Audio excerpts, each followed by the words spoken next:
One of the things, or one of the benefits I think of this cohort, and nothing against the people who previously had these positions, are hand-selected by EMS administration, hand-selected by the medical directors because of this. What does excellence look like to you, Mike?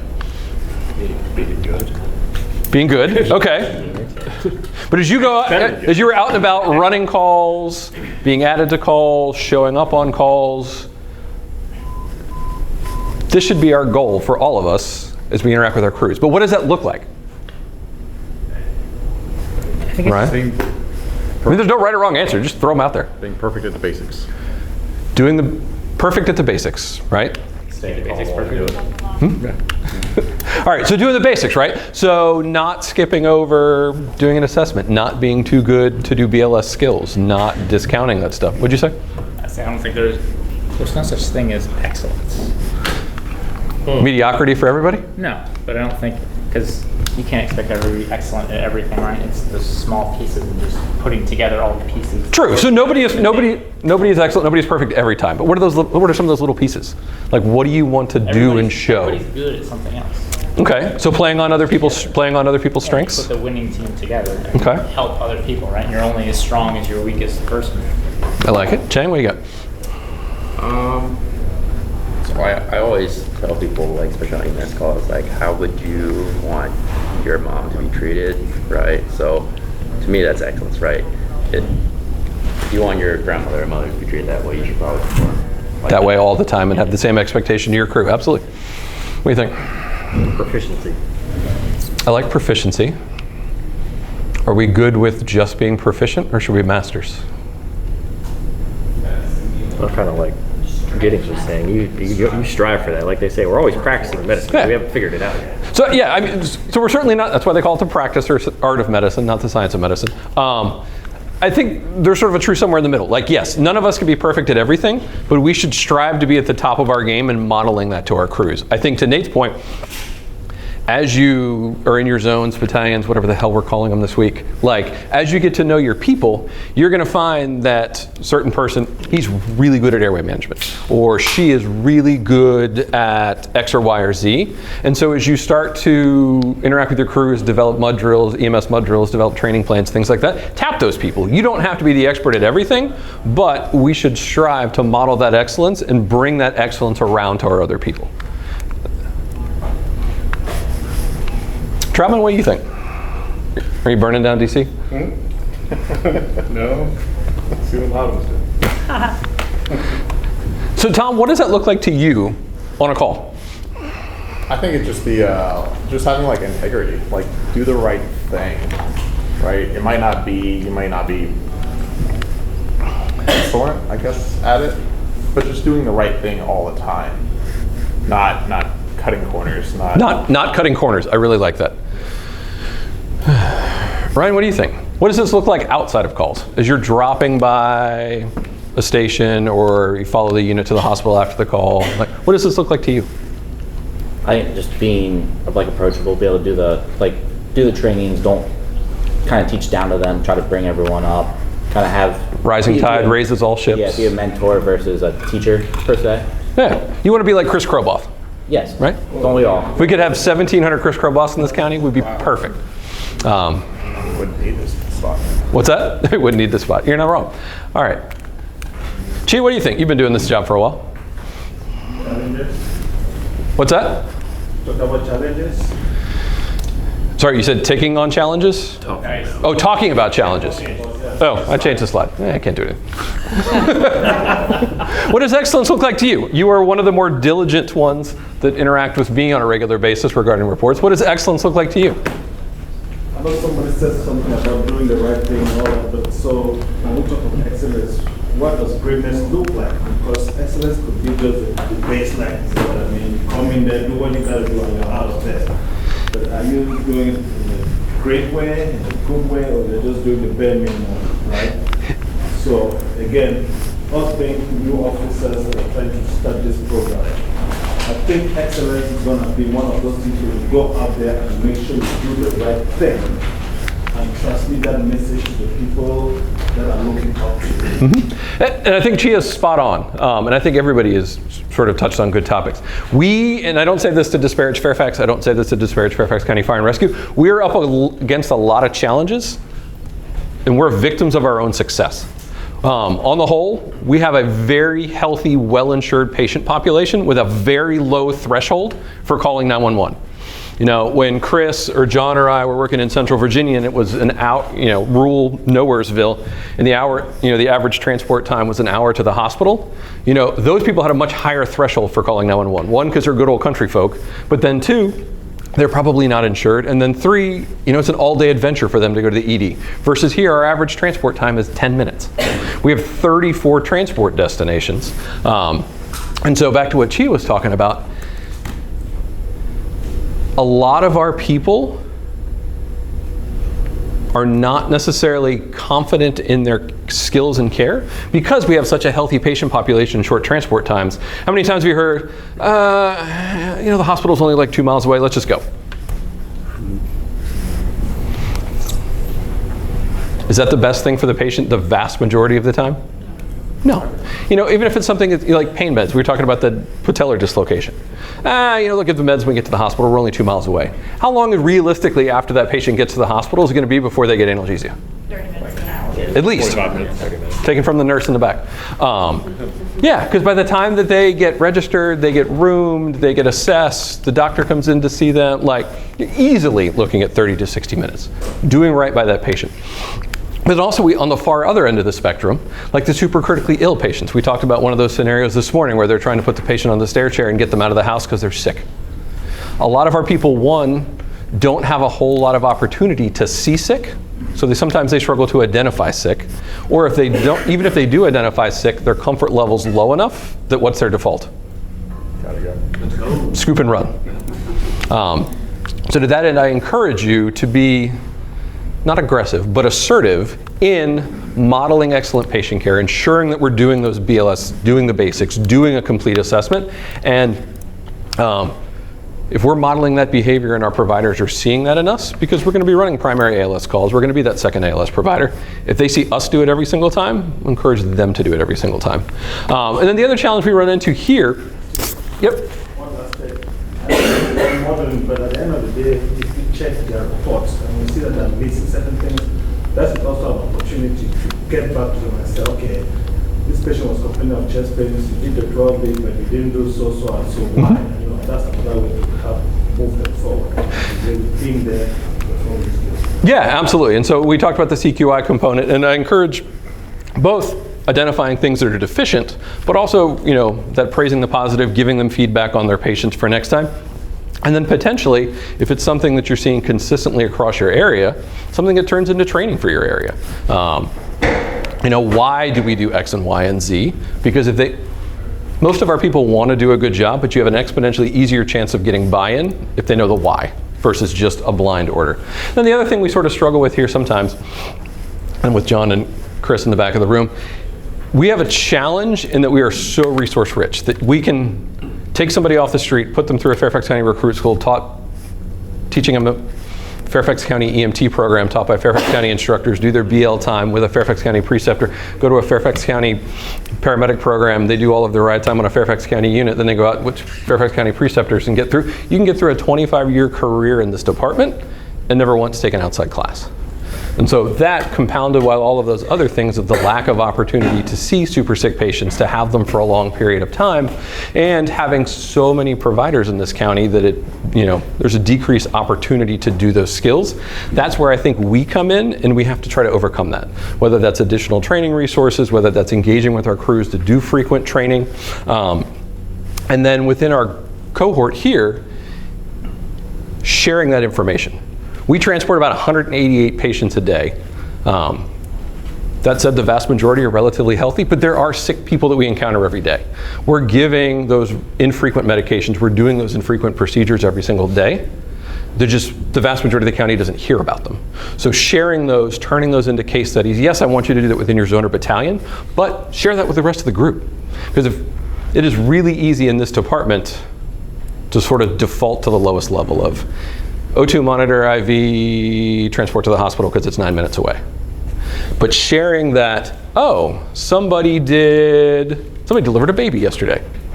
Oh, maybe I should actually go figure out where that OB kit is next day. Or, oh, they did a crike. Huh, maybe we should go over that next day as a drill, and things like that. All right. I don't think I need to belabor this point, but if you are out and you were doing it right 99% of the time, then that crew sees you do a shitty ass job one time, which one are they going to remember? Shitty ass job. So we all have bad days. We're all not perfect. But what I would encourage you to do is, if you need to take a day or part of a day and hold up in your office because you're having a bad day, all I'm asking you to do is, when it's game time, because they will remember that one, not the other 99. What's normalization of deviance? I am not sure. What we got? No. What you got? When the just kind of wrong thing becomes the accepted norm. So not putting an IV in a patient that technically meets ALS criteria because no one's told you off for doing it, you received no feedback at the hospital, didn't verbalize anything, no one came, you just stop doing it. Okay. Even though you really should. When you start, it's like things that are wrong become. It's not really what I should have done, but I didn't get burned last time, so I'll do it again. And I'll do it again. And it gets worse and worse because if the boundaries get pushed on. And then what happens? Cause a problem. How many times have you gone to a call or been part of a call where you show up and it's a respiratory patient and, what's that? Oh yeah, we'll talk about that one. It's a respiratory patient and there's not a stethoscope to be seen. You think they took breath sounds on that patient? Or we make an assumption based on what the CAD note said. Or, what'd you say? Yeah, how many times you go to a cardiac arrest and we're bagging or we're trying to place an advanced airway and I can't find a set of eye protection on any of the 7 people in that room. Pete Masters is probably rolling over on a beach somewhere. But I have replaced the contents of my entire PIC kit is essentially just 7 pairs of goggles because it is such a pervasive problem. But again, normalization of deviance. And I'm not a super PPE guy, but like you ought at least have them on your head. Like I don't care if you're if it's a nice conversation with grandma in a nursing home and you're holding her hand and talking about her 8 decades on this planet, that's fine. That's probably pretty low risk, but they're here if you need them.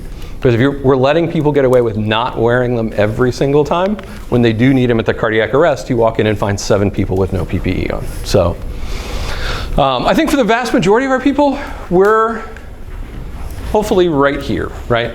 So people do make mistakes. They're human, but if you're watching it, we talked about this morning, if it's something that's going to negatively impact the patient, should we intervene on the scene?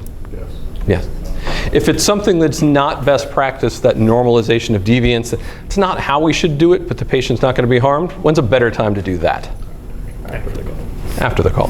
Whether that's at the EMS room, whether that's back at the station, whether that's a one-on-one, we catch them at the pharmacy or something like that. But what happens, it's your 3rd call, it's now 2 p.m., you still haven't eaten lunch. It wasn't that bad. I'll just, I'm going to go to Kava and go back to my station and work on something, do my PT. If we let those things go, what's he or she much more likely to do next time? So, yeah. The easy way out is, that wasn't that big a deal and don't dealing with it. I highly encourage you to intervene early. And I don't mean intervene in a negative or punitive way necessarily, but if we don't call it out and correct the behavior early, it's that much more pervasive and harder to correct later. These are some of the big areas that we've run into. We already talked a little bit about the assessment, whether it's lung sounds, whether it's a complete set of vitals. As somebody who checks a fair number of charts and looks at a fair number of charts, we seem to have 2 ends of the spectrum when it comes to 12 leads. We have people who the answer is O2 monitor IV 12 lead for every single patient, even if they have left toe pain. That's not a thinking medic. We should probably chat about that too. But on the flip side, we also have plenty of patients complaining of shortness of breath over the age of 40, with some substernal chest pain, and there's no 12 lead whatsoever. So again, intervening on those. We already talked about BSI. How many times have you gone into a cardiac arrest or been part of a cardiac arrest and you see 7 people standing around with 1 person bagging by themselves? Is one-handed bagging technique effective? So what do we do about that? He's like, no, I got it, I'm fine. What do we do? Innovative. Say help him out. Hey, you standing along the wall doing nothing, why don't you help him make a 2-handed mask seal? Or if it's appropriate, you could certainly consider a supraglottic airway or intubation. But at a minimum, let's do proper technique. Let's model excellence. There are plenty of times where I look around and the 2 ALS providers are running the code efficiently, but you see something like that. I'm not above, here. I'll do your 2-handed mask seal for you. You can continue bagging. Or how many times have you gone into a code and find somebody bagging 25 times a minute because they're not paying attention? What do you do with that? That's fine, let it go. What do we do? Give the feedback. Point to where it is on the monitor. Keep an eye on it. Yep. Reorient. So whether you're using the CPR feedback devices or, and that's one of those things, simple things to follow up later of like, how much air's in an adult BVM? Way too much. All of it. Like 1,500 cc's. What's a normal tidal or ideal tidal volume for most of our patients? Adult patients. Like 500, right? That's a third. So whether it's the teacup technique, the touching 2 fingers, like you can model that behavior and then hand it to them. You can do that after the fact, but letting that go doesn't benefit anybody. How many times have you gone to a call? And I'm not going to stereotype the different areas of this county, but there is nobody on scene who speaks the language, and they're just crews fuddling their way through it. I don't really need a history. I don't really need the meds. I don't really need the name. Just get on the cot. We'll take her to the hospital. Is that good patient care? What can we do? Yeah, absolutely.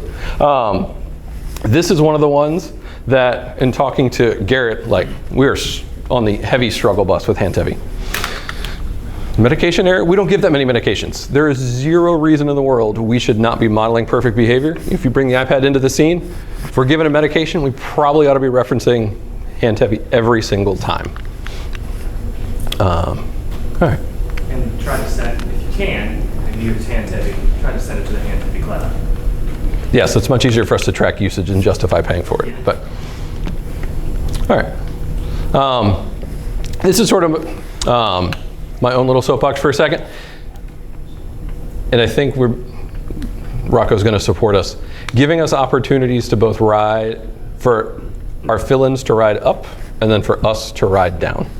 It is very easy in this position, to potentially get rusty, especially for the Bravo Charlie calls where we don't necessarily need a second ALS provider, to not ride on a regular basis. So having the opportunity to ride on a transport unit to continue to experience what our personnel on transport units on a daily basis are going through, I think is incredibly important. I mean, Matt, when you were in the office, you rode on a regular basis. There's some of us who have, and there are others who I don't know that they know where their turnout gear is or their pick kit is. So to that end, yes, I would just encourage everybody to stay in the game to keep the rust off. Other things, so we talked about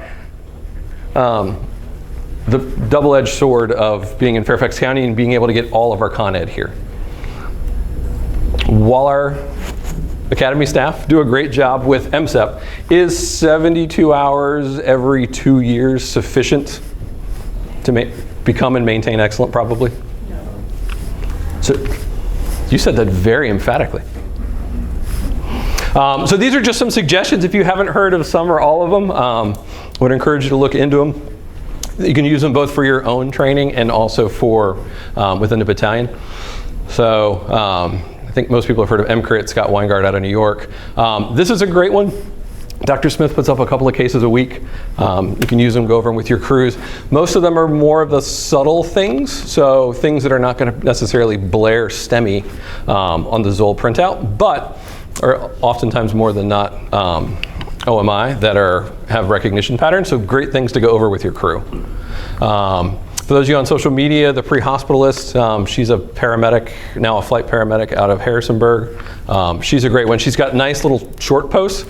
So similar to like the did you knows that DASM puts out about reporting stuff. These are a great one just to print out and put in a bathroom in front of a stall or back of a stall door or something like that. Or go over at lineup.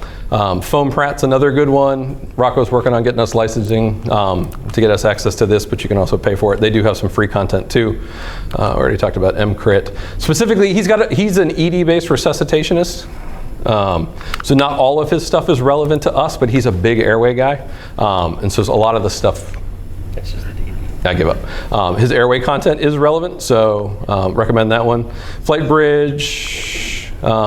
If you've got longer commutes like I do for 2 hours or so, there are a bunch of audio ones if you don't want to spend time in front of a computer. So the Resuscitationist Awesome Guide to Everything with Cliff Reed's pretty cool. Life in the Fast Lane has a bunch of audio sections. They've also got a decent EKG section too, and Recess Me. So what I would encourage you to do, and we'll set it up on Teams or SharePoint, is as you come across these, as you're making yourself better, so that you can model excellence on a daily basis. If you find something that is relevant either to our group, share it, or if you find something you think would be useful as a training to deliver within your zone or battalion, drop it on that Teams or SharePoint. That way, all 20 whatever of us don't need to reinvent the wheel. That, oh, Nate already created that content or that training, I'll just grab that versus having to go look for it. Everybody should be on the EMS Specialist Teams channel. And under there, or Teams group, team, and then there's a channel that's called Journal Feed, and there's nothing there now, it's new, but like if you come across a cool article, podcast, PDF, feel free to drop it there so that, you can share it with the rest of the cohort and they can share it with whoever they'd like to. Does anybody else have any other educational sources they use on a regular basis? Heavy Lights the Helmet. Every last one. EMS 2020. Mama too. EMS Lighthouse. All right, so. Medic mindset, if you ever want to feel warm and fuzzy about EMS. Ginger Locke is a gift to the world. She's phenomenal. And there's a lot of medical education stuff that's in there, but her just going through your 25-year career, she's got a lot of very good. The more human aspect, yeah.